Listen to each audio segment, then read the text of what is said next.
I used to believe I could read my wife like a favorite book. Every page memorized, every crease familiar. 26 years of marriage will make you think that. We'd built a life that looked steady from the outside and felt steady on the inside. Early mornings, shared jokes, 3 children who turned out decent and kind. I'm Michael Carter, 52 years old, Senior Operations Manager at Midwestern Freight Systems.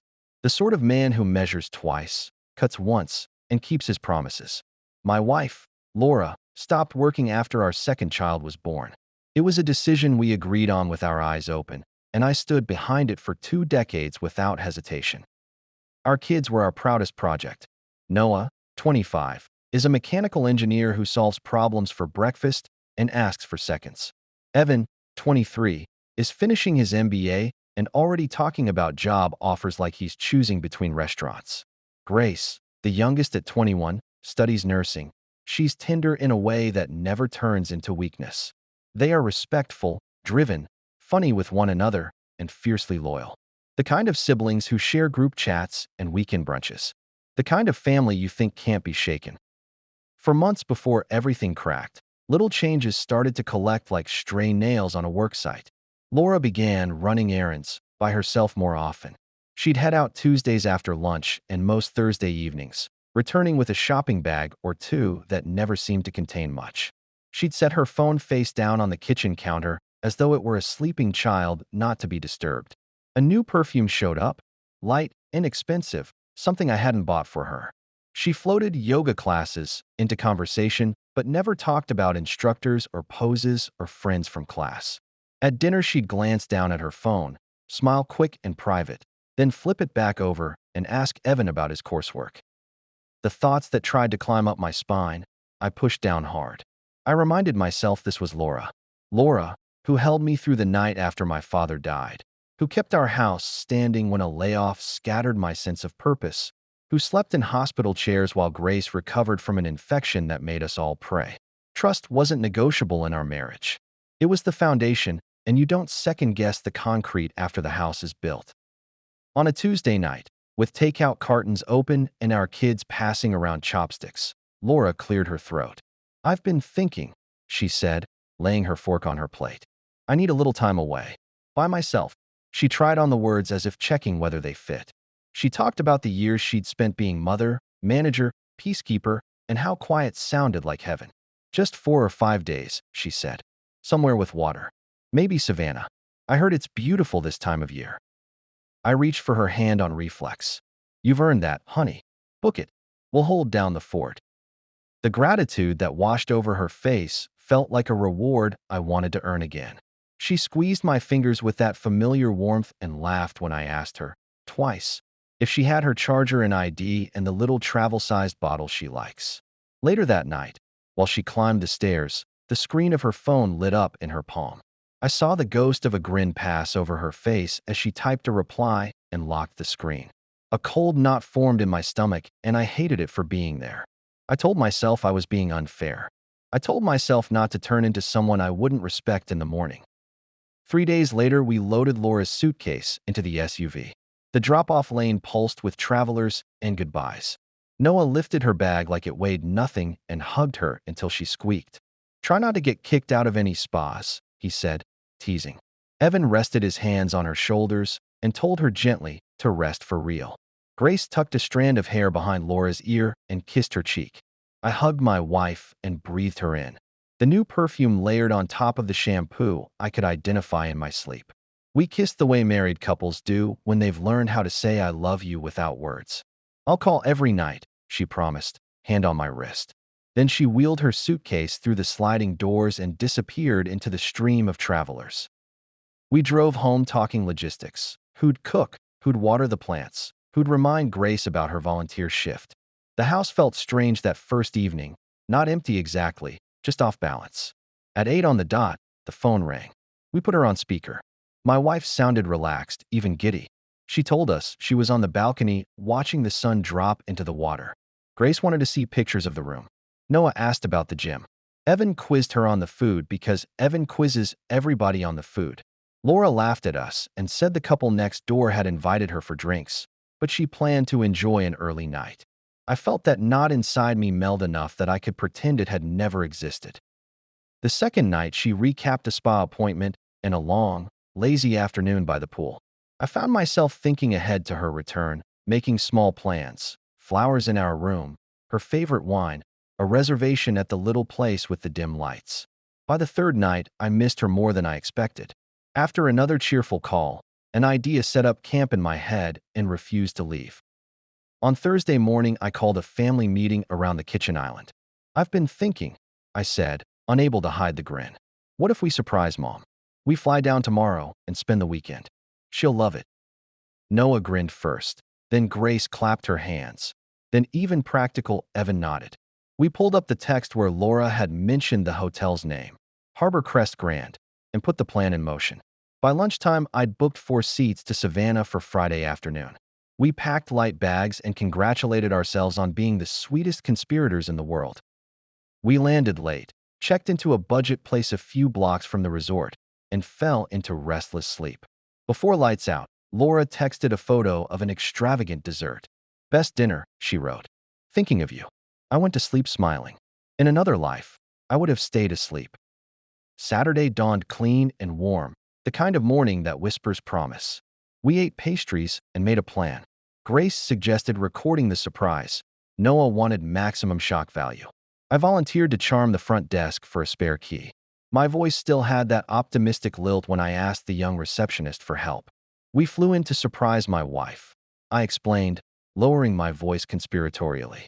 "Could we get a key to Laura Carter's room? I want to walk in and catch her grinning." The receptionist hesitated, weighing policy against romance. Romance won. She encoded a card and slid it across. "Room 406, she said. "Elevator to 4, third on your left. Good luck." Our little parade took the elevator up. Grace held her phone ready, smiling so big I could see her molars. Noah whispered something about hoping Mom wasn't still asleep. The hallway was quiet, carpeted in luxury, a faint drift of ocean air sneaking in from somewhere. I slid the key card. The light beeped green. I pushed the handle down, already forming the word in my mouth like confetti. The sound hit me before the sight did, a soft, unmistakable rhythm, a breathy moan that stopped my heart. Then the scene snapped into view and the floor fell away. Laura, my wife of 26 years, was in bed with a man I had never seen in my life. They were caught in that terrible, intimate motion that makes everyone else in the world disappear until someone walks in. Sunlight lit the room with cruel generosity. I stood in the doorway with my children behind me while every assumption I'd lived on burned down at once. Grace choked out a sound. Noah's arm shot in front of his siblings, reflexively protective. Evan grabbed my shoulder because I had started to move and he didn't know where I was going. Laura twisted toward us, eyes huge, mouth open. The man scrambled, fumbling for the sheet, his hand flashing, and in that flash I saw a gold band on his ring finger. For a second we were statues. My children witnessing what no child should. My wife turned into a stranger in an instant, a half-dressed man trying to disappear into the bathroom door. Everything broke at once. Laura lunged for the edge of the sheet, her voice shaking. "Michael, kids, oh God." The man ducked into the bathroom and slammed the door. I crossed the room in 3 strides and yanked it open before the latch could catch. He had pulled on his pants. I grabbed his forearm and dragged him out. He tried to speak. I didn't let him. My fist landed on his jaw with a crack that traveled up my arm. Pain shot through my knuckles, clean and sharp. He stumbled into the wall, blood welling on his lower lip, eyes wide with fear. "Dad." Noah wrapped his arms around my chest and hauled me backward. "Enough." Laura's voice was a mess of sobs and apologies. Grace's phone shook in her hand, but it recorded. I could see it in my peripheral vision, the small red light winking like an unfeeling witness. Evan stood stiff, his face ghost white, fists clenched at his sides. The man grabbed his shirt, stuffed his feet into shoes, and slid past us through the doorway. "I'm sorry," he said, as if the syllables could plug the crater he'd helped dig. Then he ran.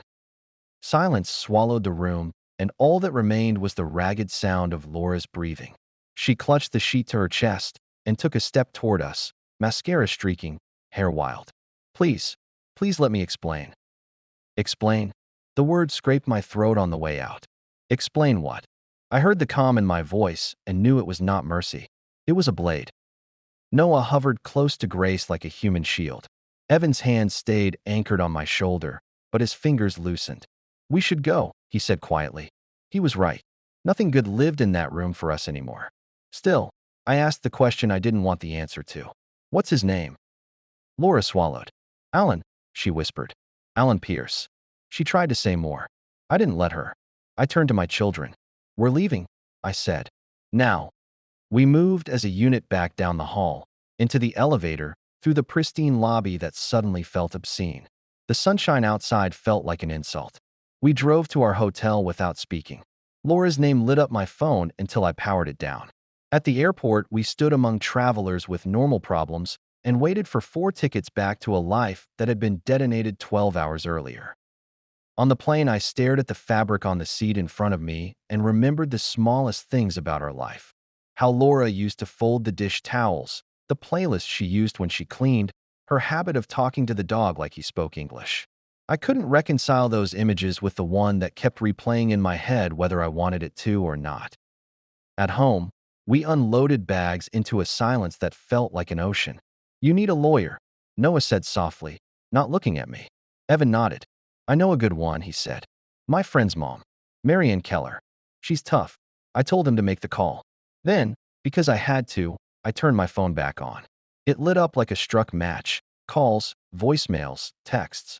Same phrases repeated until they didn't sound like words anymore. "Call me, please. It isn't what you think. Let me talk to the kids." I scrolled through them with a numb detachment that scared me. Grace's email arrived with the video attached. I told myself I didn't need to watch it. Then I told myself I needed to know exactly what existed. I pressed play. Evidence is a terrible thing. It doesn't flinch.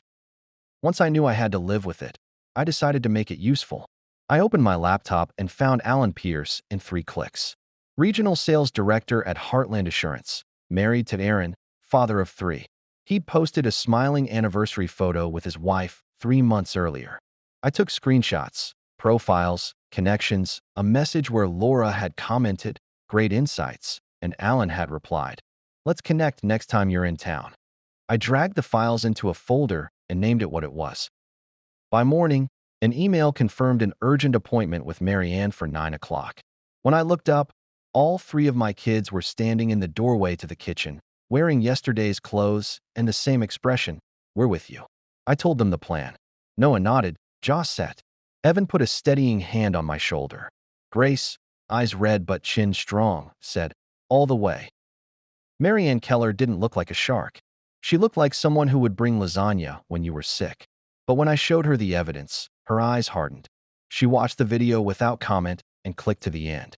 "Clean," she said finally. Rarely do we get a recording with faces, timestamps, and context this clear. Legally, our state doesn't penalize adultery in the division of assets. Practically, leverage matters. "So it won't change the percentages?" I asked. I could hear the flatness in my voice. "On paper, not much. In reality, no one wants this shown in a courtroom. Not your wife. Not the other man. We can use that." What do I want? The question sounded ridiculous inside me. I wanted a different weekend altogether. I wanted my wife back from before the hotel door opened. None of that was on the menu. "I want the house," I said finally. "I want my retirement untouched. I've been the only earner for 20 years. I want to pay her nothing." Marian took notes, then looked up. "Spousal support is the hardest hill. She's been out of the workforce with your agreement. Judges like to be equitable." "I'm not asking for kindness," I said. "Use the leverage." She nodded. "We'll file immediately. Papers will be ready in the morning." I drove home feeling every year of my age. Grace met me at the door to say Laura's plane landed in 2 hours. Laura had been texting from different numbers, voice desperate in every message. We set up the living room like a courtroom we controlled. Grace connected her phone to the TV so the video would play in full Technicolor if we needed it. Evan combed through statements and receipts I hadn't noticed over the past 4 months. Noah checked locks and lights, and then just sat on the arm of the couch with his arms crossed tight over his chest. We were ready when the rideshare pulled into the driveway. The key turned. Laura rolled her suitcase inside. She looked like anyone who'd been crying for a day. Hair scraped back, cheeks raw, eyes pleading. Please, she said. Please, can we talk? I pointed to the chair opposite us. She sat, perched and small. I know what you saw, she started, voice trembling. I can't defend it. I'm so sorry. If you let me explain how it happened, I explain why you were with another man while I was flying out to surprise you. Noah asked, voice like ice. Laura flinched. Evan lifted the stack of printouts. We found the hotel charges, the out-of-town lunches, the matches on dates when Alan was nearby. It's more than a mistake, Mom. Don't say it wasn't what it looked like, Grace whispered, voice breaking. We were there. I didn't add to the pile. I just picked up the remote. The video filled the screen. Laura made a sound I'd never heard a human make. When it ended, I spoke. Tomorrow morning you'll get divorce papers. You will sign them. You will accept $5,000 to cover temporary expenses. You will leave this house. You will not contact me unless it's strictly about our children. Laura rocked forward. You can't do that. This is my home. You had the right to end our marriage with honesty, I said. You chose deceit. The only mercy you'll get from me is a quiet divorce. Fight me, and that recording goes where it can't be ignored. She looked at our children, searching for a familiar shore. They stared back, stone-faced and hurting. Evan cleared his throat. There's a hotel 10 minutes away. I booked a room in your name for tonight. It's paid through tomorrow. Can I grab some things? Laura's voice was little. 10 minutes, I said. She climbed the stairs with the weight of a person who finally understands gravity. Grace watched her go and whispered, was that too much? I took my daughter's hand. She chose this, sweetheart, I said. We're choosing what comes next. What came next wasn't on any of our bingo cards. On Thursday evening, as we pushed food around our plates, Evan's phone dinged. His eyes went wide. It's online, he said. The video. We stared. Grace put a hand over her mouth. I sent it to Maya, she said, horrified. Just to explain. I told her not to share. By morning, the thing we'd meant to keep contained had become a public bonfire. Local groups were buzzing. Strangers were commenting without mercy. Laura's name trended for all the wrong reasons. The other man's name spread faster than a rumor at a high school. By Friday afternoon, Laura called me from a number I didn't recognize. Michael, she sobbed. I'm getting threats. People are following me. I have no access to money. Please. You'll sign what my lawyer sends, I said. My voice didn't rise. If you fight, I'll stop holding back. Do you understand? A beat. Yes, she whispered. That night, I sat on our back deck with a glass of whiskey I didn't really want. The sky went dark in slow degrees, as if even the sun knew better than to rush. The neighborhood kept doing what neighborhoods do. A dog barked. Someone laughed 2 houses over.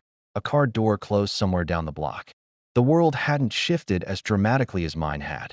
That felt unfair and also like the only way it could be. 6 months later, the house still stood. It stood calmer, somehow.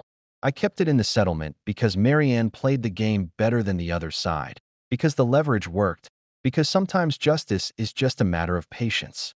On a bright Saturday, we stood in the backyard around the grill. Noah flipped burgers like he'd done it every weekend of his life, which he hadn't, not until he needed to. Evan laid out plates and buns and fussed with the condiments in a way that almost made me smile. Grace set the table and stuck a little jar of flowers in the center like she always did when she wanted to make an ordinary meal feel like a moment. You good, Dad? Grace asked, handing me a cold bottle. I looked at them, 25, 23, 21, older in ways I hadn't wanted them to be, but alive and forward-facing. I'm all right, I said, and for once it wasn't a lie I told to get through a day. Good, Noah said, not looking up from the grill. Because we are. They had found their own ways to climb out. Therapy helped. Work helped. Time helped in the unglamorous way time helps, by passing whether you want it to or not. Noah earned a promotion that surprised no one. Evan finished his program early. Grace graduated with honors and took a position on a pediatric floor where she came home tired and lit up at the same time. We were a different family now, not better than before and not worse, just truer. Inside, tucked into a desk drawer, the divorce decree sat in a frame. I didn't display it like a trophy. I kept it like a reminder. 26 years had weight, but not immunity. Trust is a structure you maintain every day. When you stop maintaining it, the rain finds a way in. We kept the house, the savings, the retirement. Laura accepted the $5,000 Marianne offered as a lifeline and a boundary. She signed quickly. She had no ground to stand on. The video eventually slipped out of the public eye, replaced by new dramas in the attention economy. But the ripples from it didn't care about algorithms. They kept moving. Laura moved to another state and took a job that made just enough to pay for a small studio and not much else. The friends who once filled our living room for birthdays and graduations stopped returning her calls. As for Alan, his wife moved even faster than I did. Aaron filed for divorce, secured the house, and pushed for custody with a precision I almost admired. Alan left the field he'd built his ego on. Word was he worked odd jobs in a town that didn't know his name. I didn't cheer for their suffering. I just acknowledged the straight line between choice and consequence. We ate outside that evening. Evan raised his bottle. To family, he said. The real kind. Our bottles clinked. The sky picked up a pink edge, and everything smelled like warm grass and charcoal. After dinner, Noah cleared his throat. Think you'll date again? He said it gently, like he was asking how a healed bone felt when it rained. Maybe, I said. Someday. Not yet. Grace took my hand. We've got time, she said. No rush. We stacked plates and brought everything inside. I washed the grill for no good reason other than that it felt like closing a circle. Later, I stood at the sliding door and watched the backyard go from gold to gray. In my mind, a younger version of myself crossed that same patio carrying a birthday cake, while Laura laughed and told me I'd lit too many candles. The memory approached and receded, not a threat, just a picture I could look at without drowning. It would be too simple to say I forgave her. Forgiveness implies a door you can reopen later if you want to.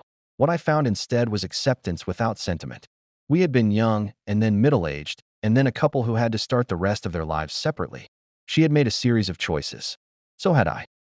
Some nights, I imagine Laura scrolling through search results, the worst moment of her life pinned for strangers to pick apart. I don't take pleasure in that image, but I don't run from it either. People will tell you that revenge tastes sweet. They don't often tell you it goes down cold and sits heavy. The point isn't sweetness. The point is boundaries you can trust to hold. One day I pulled into the driveway as Grace was getting home from a shift. She leaned into the open driver's window and smiled. We're okay, she said. It wasn't a question. We are, I said. We will be. And the lawn looked ordinary, and the mailbox stood where it always had, and the door to the house opened easily under my hand. Not everything needs to be rebuilt after a storm. Some things need to be cleaned, steadied, and used again, not because you're pretending the storm didn't happen, but because you survived it. That night I sat on the back steps and watched the porch light color the bricks a warm yellow. For the first time since the airport ride months earlier, I felt a peace that wasn't borrowed. I thought about the man who flew to surprise his wife and opened a door to a different life. He had done what he needed to do, gathered proof, found a steady voice, protected his children, and kept his home. He had refused to be cruel for the sake of cruelty. He had also refused to be a doormat. If you'd asked me the week before the trip whether I was capable of any of that, I would have frowned and told you we were fine. Life, it turns out, doesn't wait for you to prepare. We didn't become saints in our survival. We became people. Sometimes we laughed too hard at things that weren't that funny. Sometimes the house went quiet at dinner, and we let it. Sometimes the grief returned like a wave you forgot to brace for, and one of us would touch the other's shoulder, a signal meaning, I'm here, it's passing, breathe. Maybe someday I'll sit across from someone new at a little place with soft lighting and tell a version of this story that doesn't bleed. Maybe I won't. What I know now is simpler. The people who stayed, Noah, Evan, and Grace, are the ones who matter, and the life we're building is more honest than the one we lost. It doesn't look perfect from the outside. It doesn't need to. It holds. If you had told me a year ago that I would be the man who said to his wife, sign the papers and go, I would have denied it. If you had told me we would stand around a grill 6 months later and toast to the real kind of family, I would have wanted to believe you, but wouldn't have known how. The road between those two scenes is paved with moments I wouldn't wish on anyone. And yet here we are, still ourselves, changed and stubbornly alive. Somewhere far away, a woman named Laura scrolls past the digital scar that won't heal, sees a thumbnail that looks like a life she can't get back, and clicks away before it loads. Maybe she's learned something about promises. Maybe she hasn't. That's not my work anymore. I shut off the porch light and locked the door. Inside, the house breathed the steady breath of a place that's been lived in and will be again tomorrow. I poured water into the dog's bowl and turned down the thermostat and did the kind of small things that keep a household chugging along. Then I stood at the foot of the stairs for a second and listened. Noah's low laugh on the phone, Evan's muted music, Grace humming from her room while she ironed scrubs for a morning shift. And I felt, finally, not victorious, not defeated, but anchored. The storm had passed. We were still here,